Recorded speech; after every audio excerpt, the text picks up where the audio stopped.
The moment my son looked me in the eyes and said, "Give my wife your room or get out of this house right now," something inside me cracked so quietly, I almost did not notice it. My hands were shaking, but my voice stayed calm. "Kay," and that calm scared me more than his anger ever could.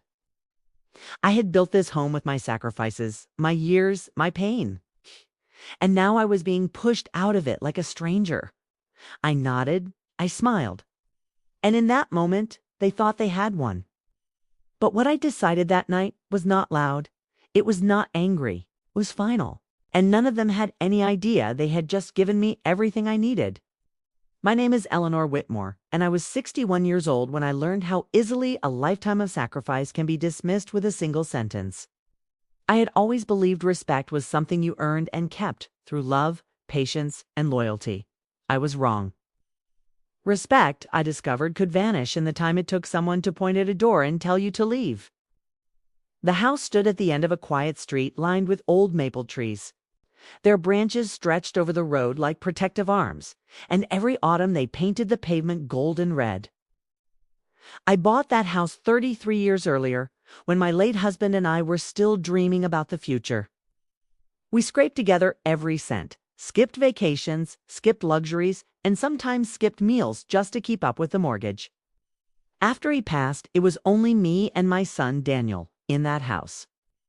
I worked double shifts, took on extra responsibilities, and learned how to survive exhaustion without complaint. Daniel grew up in those rooms. His laughter echoed through the hallway when he was small. His teenage anger slammed doors that I later fixed with my own hands. His college acceptance letter was opened at the kitchen table while I cried quietly over cold coffee. That house was not just a structure. It was the physical record of my entire adult life. For years, Daniel and I were close, or at least I believed we were. He called me his rock, told friends I was the strongest woman he knew. When he married Vanessa, I welcomed her with the same open heart I had offered everyone who entered my life. She was beautiful in a polished way, always perfectly dressed, always smiling, just a little too tightly. Her voice was soft but carried an edge that made people listen. She never raised it, she never had to. At first, she called me Mom. The word felt warm in my chest. It felt like trust. It felt like family. But slowly, things shifted. She started correcting me in front of others. Small things. How I folded towels. How I seasoned food. How I arranged the living room. Daniel would laugh it off and say she was just particular. I told myself it was harmless. I told myself love required patience. Still, something in her eyes never softened when she looked at me. It was not hatred. It was calculation. I began noticing how she treated the house like it was temporary. Like it was something that could be rearranged, redefined, repurposed without my consent. She moved items without asking. She replaced furniture I loved with things that looked expensive but felt empty. When I asked where my old armchair had gone, she smiled and said it was outdated. Outdated like me. Daniel stopped noticing, or maybe he chose not to. His loyalty shifted quietly, like a tide pulling him away from shore. When disagreements happened, he sided with her, even when he avoided my eyes while doing it. That was the first real pain. Not anger, not betrayal. Just a hollow ache. Then came the room. My bedroom was the largest in the house. It had been mine since the day we moved in. The walls were painted a soft cream color. Morning light spilled across the wooden floor like warmth you could almost touch. It was my sanctuary, my safety, my last piece of personal territory in a world that was slowly shrinking. Vanessa wanted it. She never asked directly. She suggested, hinted. She planted the idea in Daniel's mind like a seed and waited for it to grow. "It makes more sense," she said once. "We are a married couple. We need more space." Daniel nodded. He did not look at me. The first time I realized how serious she was, I felt something tighten in my stomach. A quiet warning. The kind that comes before storms. I tried to talk to Daniel privately. I reminded him that this house was in my name. That I paid every bill. That I had never asked them for rent. He listened, but his eyes were distant. like he was already standing somewhere else. And then, one evening, it happened. We were in the living room. Vanessa sat with perfect posture, hands folded in her lap. Daniel stood beside her, arms crossed, jaw tense. I remember thinking how strange it was that they looked like a united front while I stood alone in my own home. "Mom," he said, his voice firm, rehearsed. "You need to give your room to Vanessa. Or you need to move out." The words did not register immediately. They hovered in the air, heavy, unreal. My heart slowed instead of racing. My hands went cold. Or move out. Not ask. Not discuss. Decide. In that moment, I understood something terrifying. I was not his mother in that room. I was an obstacle. Vanessa did not smile. She did not need to. Her silence was louder than any triumph. I nodded slowly as if I were agreeing. Inside, something shifted. A quiet, dangerous calm settled over me. It was the calm of someone who had just lost everything and therefore had nothing left to protect. I realized then that this was not about a bedroom. It was about power, about erasure, about replacing me not just in the house, but in my son's world. They believed I was weak, that I would shrink, that I would submit. They did not know that silence can be preparation. That night, as I lay in bed, staring at the ceiling I had painted myself years ago, I made a promise to my younger self, the woman who had worked until her hands ached, the mother who had given her entire life to one child, the widow who had survived loss without bitterness. I would not be displaced quietly. I would not disappear politely.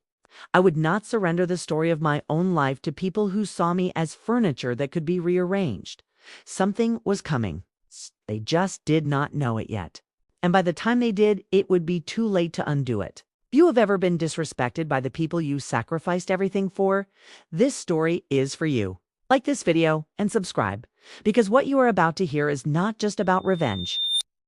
It is about dignity, justice, and the power of knowing your worth when others try to erase it. After that night, the house no longer felt like mine. It felt like a waiting room before exile. Every morning I woke up with a strange tightness in my chest, as if I were bracing for something unseen.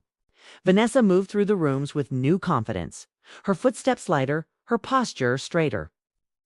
It was as though my silence had been interpreted as surrender. She began referring to my bedroom as the master suite in front of Daniel. "Not my room, not your mother's room, the master suite." A subtle shift in language, but language has power. It reshapes reality. And slowly, it was reshaping mine. One afternoon, I found her standing in my doorway, eyes scanning the walls like a real estate agent inspecting property. She did not apologize.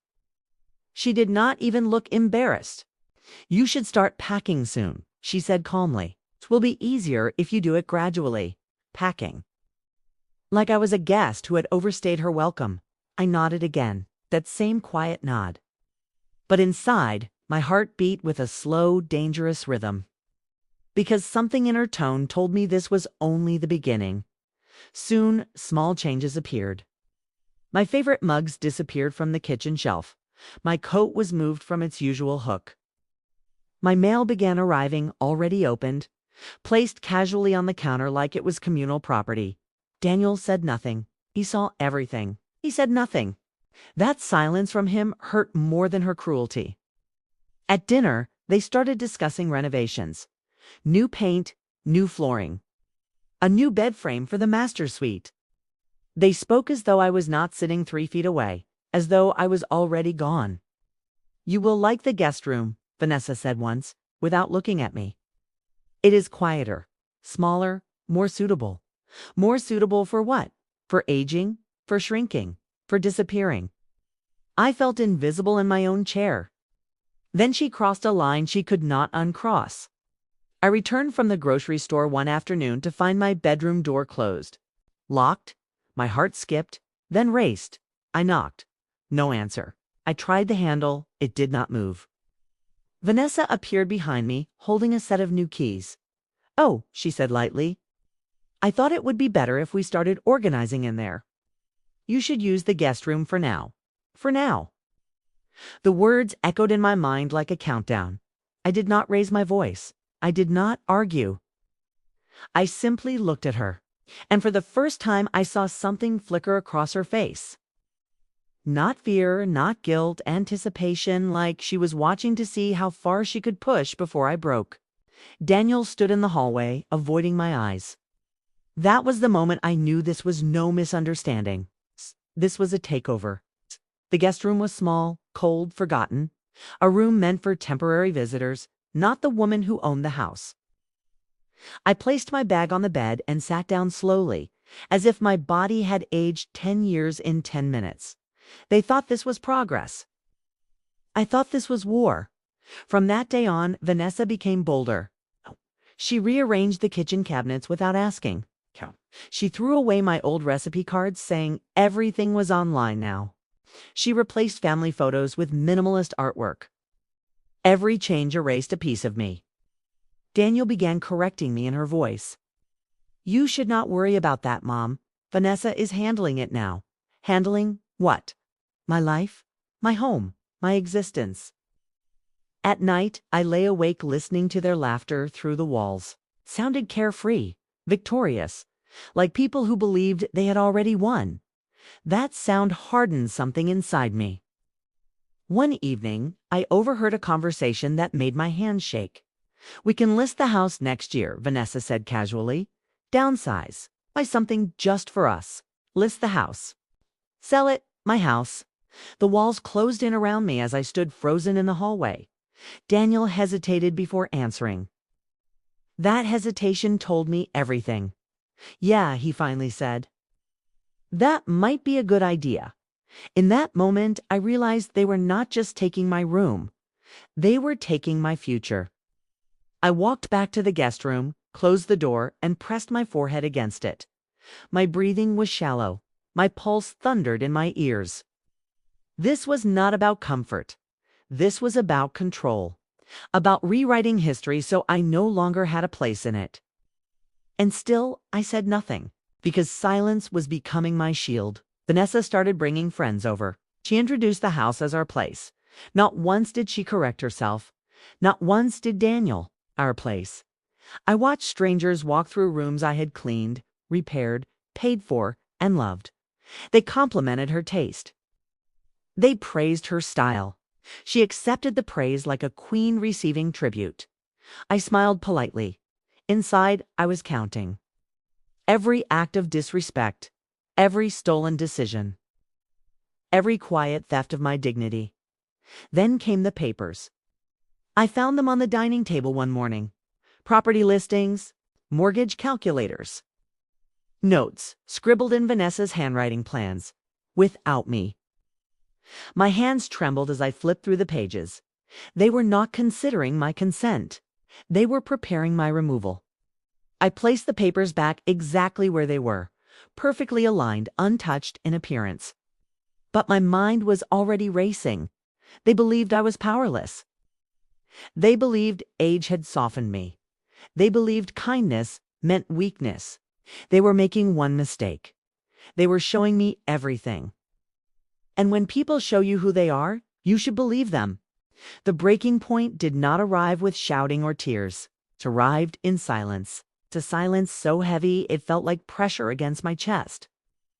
I was standing in the kitchen early one morning, holding a chipped mug that had been mine for over 20 years, when Vanessa walked in and gently took it from my hand. We are replacing these, she said. They do not fit the new look. The new look, she placed it in a cardboard box already half full of things that belonged to me. My old plates, my faded napkins, photo frame that once held my wedding picture. That was when I realized they were not pushing me out. They were erasing me. I stood there, breathing slowly, feeling my heartbeat in my throat. I imagined my younger self in this same kitchen, rushing to pack Daniel's lunches, worrying about bills, counting coins for groceries. I imagined my late husband standing beside me, his hand warm on my shoulder. And I imagined them watching me now, watching me be reduced to a box in my own home. Something inside me snapped into place. Not anger, not despair, clarity. I looked at Vanessa and smiled. A real smile. One that startled her. "That is fine," I said calmly. "Do what you need to do." Her eyes narrowed slightly, confused. She had expected resistance, pain, submission. My calm unsettled her. I walked back to the guest room and closed the door. My hands were steady now. It's too steady. That was when I knew I was done begging for space in a life I had built. I sat on the edge of the bed and whispered to myself, "This is not how my story ends." The words felt powerful, dangerous. For the first time, I stopped asking why they were doing this and started asking how they thought they could get away with it. That night, I could not sleep. My mind replayed every moment of disrespect, every ignored boundary, every time I chose peace over self-respect. And suddenly, those memories were not painful anymore. They were fuel. I thought about ownership, about documents, about legality, about the way people behave when they believe they have control. And I understood something terrifying. They were confident because they believed I was uninformed. They believed kindness meant ignorance. They believed age meant helplessness.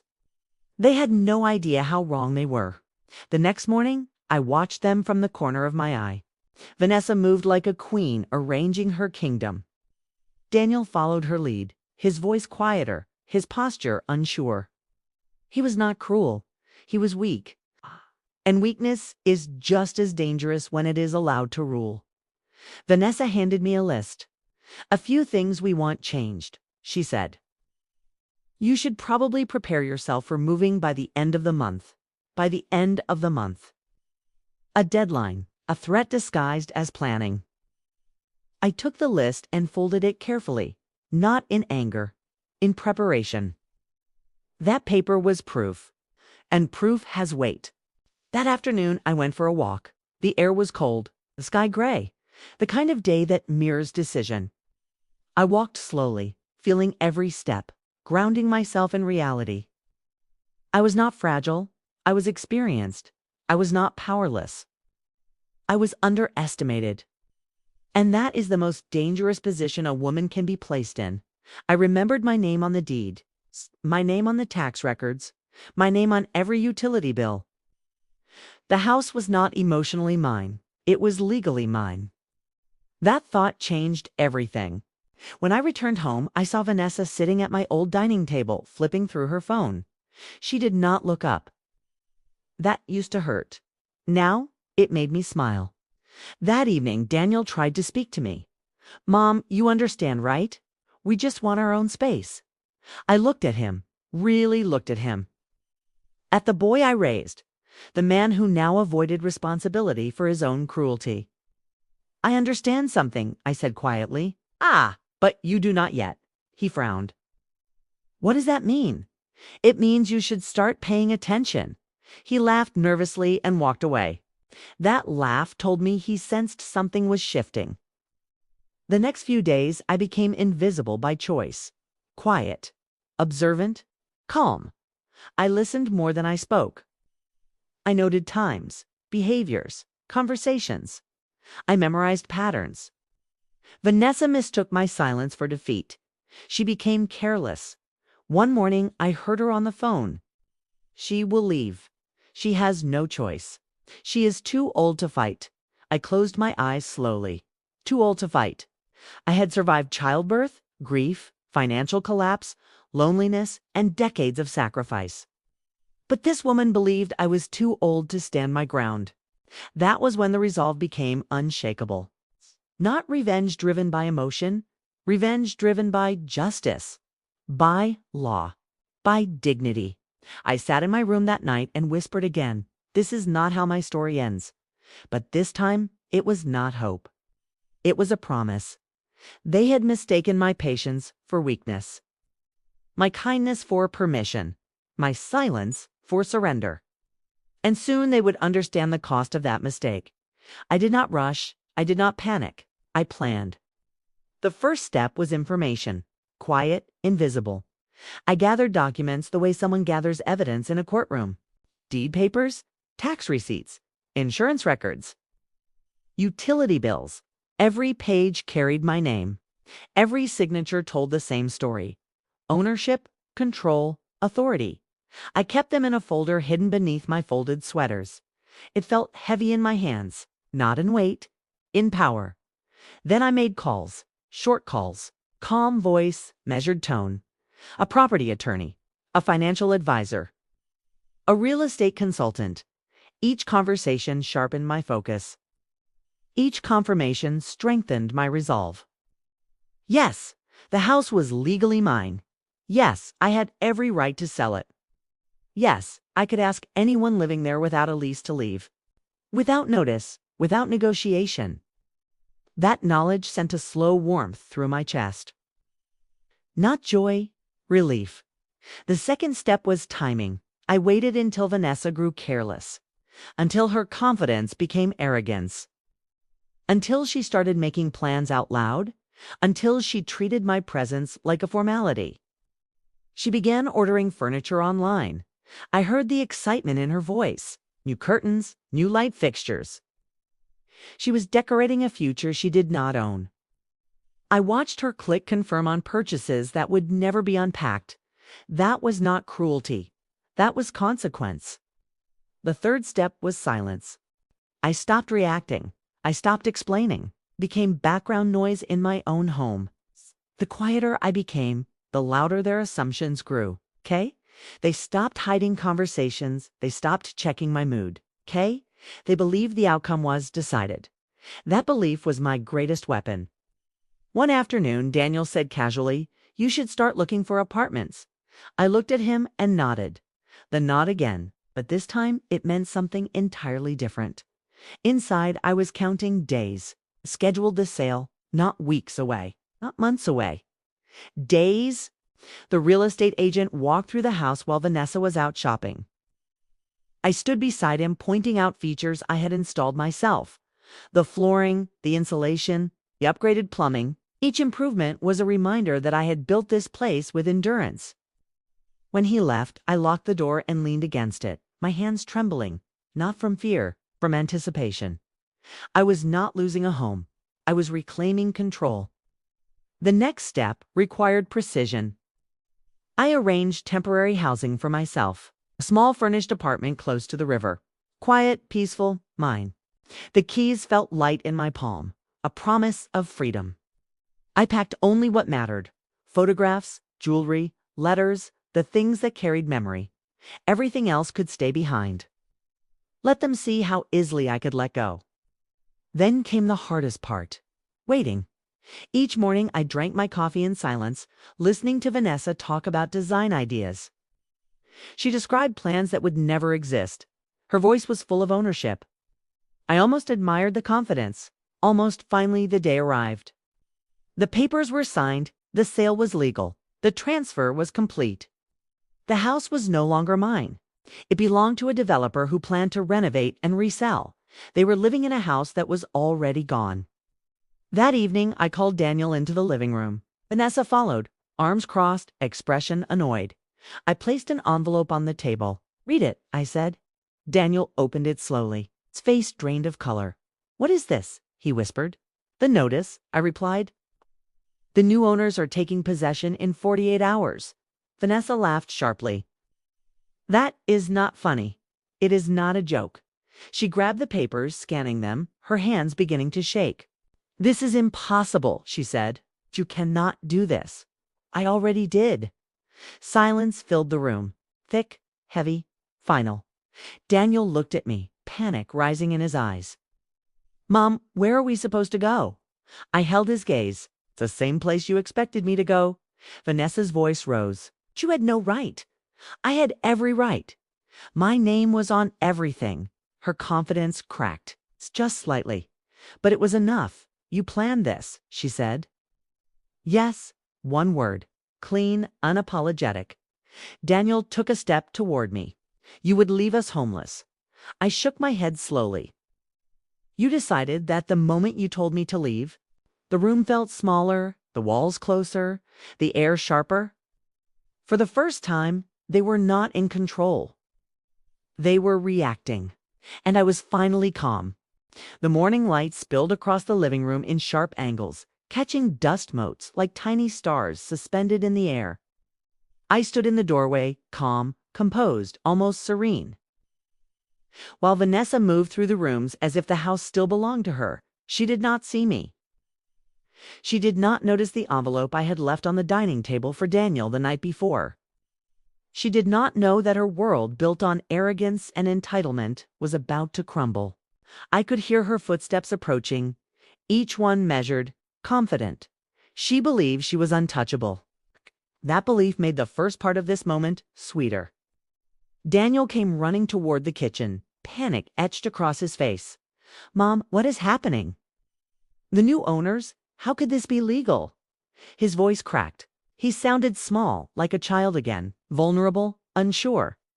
Vanessa appeared behind him, her carefully maintained composure starting to fray. She tried to mask fear with anger. "This is ridiculous. This is insane. We have lived here for years." I walked past them slowly, deliberately. The floor creaked beneath my feet. My presence filled the room like an unspoken truth. I stopped at the edge of the living room and placed my hands lightly on the back of a chair. My eyes never left theirs. "You believed you could erase me," I said, voice steady.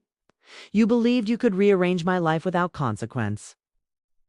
You believed silence meant surrender. You were wrong." Vanessa's mouth opened, then closed. Her hands trembled slightly as she gripped the edge of the counter. She could not process the reality yet. The confidence she had worn like armor melted into panic. Daniel swallowed hard, looking between us. "Mom, please, there must be some way to know," I interrupted. "There is no way. You have already chosen your path." My words were calm, deliberate. Each syllable landed like a hammer. Vanessa dropped into the nearest chair, her back straight, eyes wide. She was waiting for me to be angry, to shout, to beg, to show weakness. I did none of those things. I let the silence linger. Long seconds passed. It felt like the walls themselves were holding their breath. The air was sharp, almost metallic, filled with tension. Then I heard the sound I had been waiting for. The first knock on the front door. Not a casual knock, but the deliberate, heavy rhythm of authority. I smiled faintly. That was the sound of consequence. A voice called from the porch, firm, professional. "Good morning. You're here to take possession of the property as scheduled.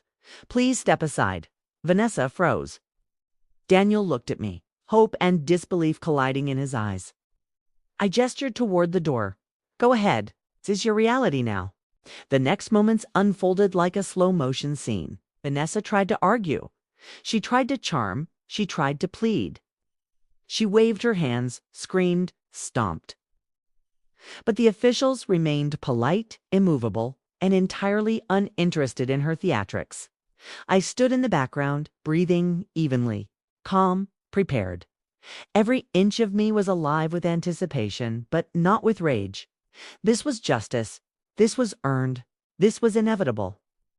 They began walking through the rooms, taking note of furniture, fixtures, appliances. Vanessa's face went from disbelief to horror. Every confident stride, every casual glance became an awkward shuffle. She muttered, half under her breath, "This cannot be happening. This cannot be real." Daniel clutched at my arm. "Mom, what are we going to do?" I held his gaze. "We wait. We let reality unfold." "This is your lesson." Vanessa's eyes darted around the house. She looked at the walls I had painted, the floors I had maintained, the memories she had tried to erase. Her hand shook as she touched the kitchen counter, as if acknowledging for the first time that her kingdom was built on borrowed space. The officials paused in the living room. "Everything appears in order. You have 48 hours to vacate." The words landed like thunder. Vanessa sagged into a chair. She looked small, fragile, defeated. I walked past her slowly, deliberately, each step heavy with the weight of years she had dismissed. I let my eyes linger on her expression, humiliation, shock, a flicker of fear. Every emotion perfectly earned. Daniel followed me, quiet now, his energy subdued. He was witnessing the woman he married unravel, and he could do nothing to stop it.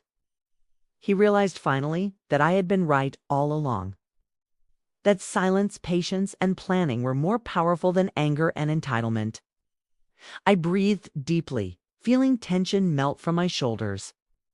The house felt mine again, in a strange way, though I would not live here. The victory was not in possession. It was in acknowledgement. In seeing them understand, finally, the cost of arrogance.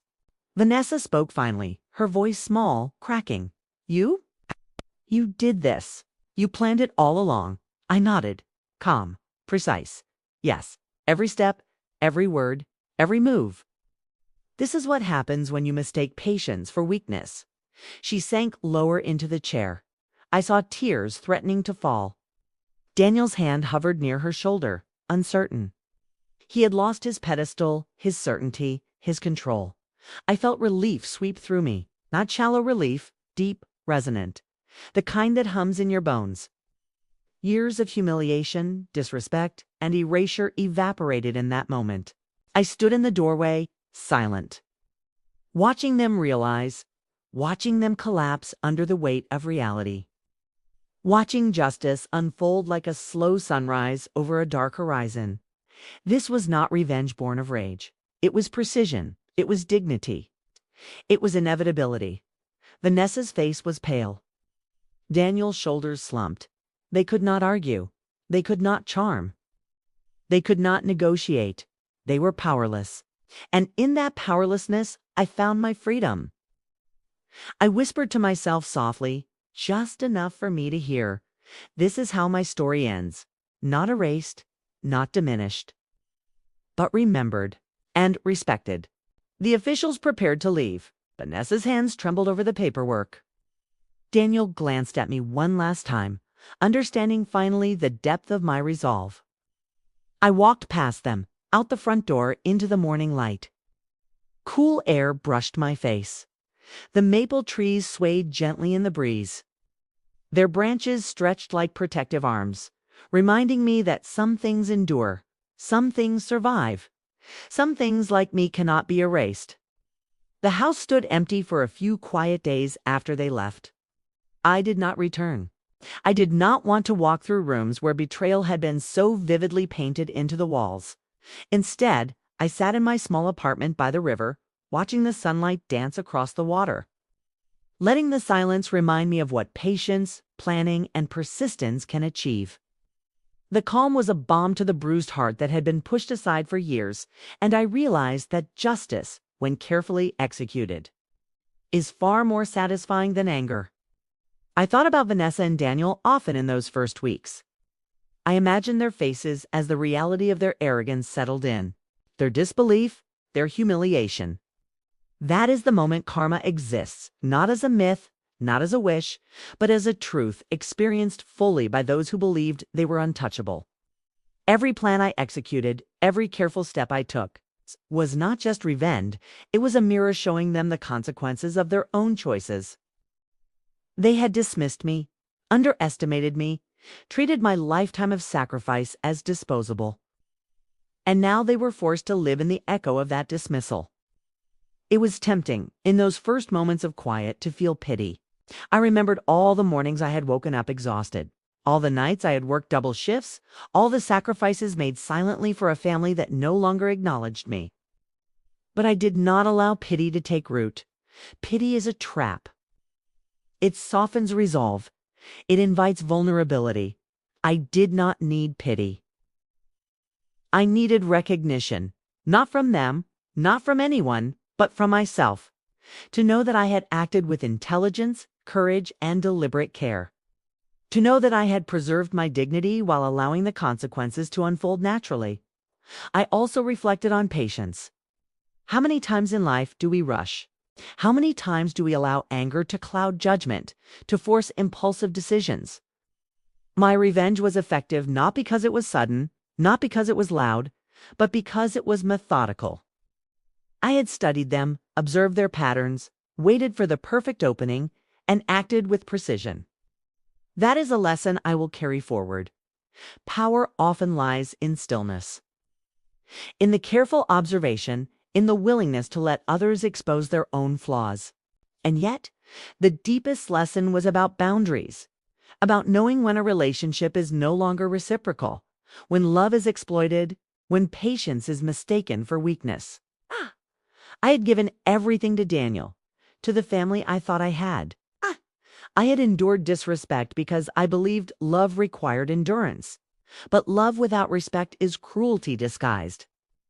I learned that boundaries are not optional. They are necessary. They are armor. And those who ignore boundaries reveal themselves for who they truly are. In the quiet of the river apartment, I began to dream again. Small things at first: sunlight streaming through a kitchen window, a warm cup of tea, a walk along the river. And then bigger things, projects for myself, friends I had neglected, hobbies I had abandoned. I realized that liberation is not merely the absence of the oppressor. Liberation is the presence of yourself fully, unapologetically, without the weight of erasure hanging over your shoulders. I did not forgive. I did not pretend they were anything other than what they showed me to be. Forgiveness in this story would have been weakness. Justice had been served. The lesson had been internalized. Karma had done its work. They would remember. I would remember. But I would also move forward. That is the most satisfying form of victory, when the lesson has been learned, the wrong has been righted, and you are free to reclaim your own narrative without bitterness, without haste, but with unshakable confidence in your own worth. Life had changed. I had changed. And in the end, I realized that the most important victories are not always seen by the world. They are felt. They resonate quietly in the chest, in the breath, in the way you lift your head and walk through life knowing that no one can ever diminish the story you wrote with your own hands. That is empowerment. That is true justice. That is freedom. If this story gave you chills, hit that like button and share your thoughts in the comments. Tell us about the moments when you stood your ground or reclaimed your power. Subscribe for more gripping tales of justice, resilience, and lessons learned the hard way. Every story here reminds us that patience, courage, and strategy can turn the tables when the world underestimates you.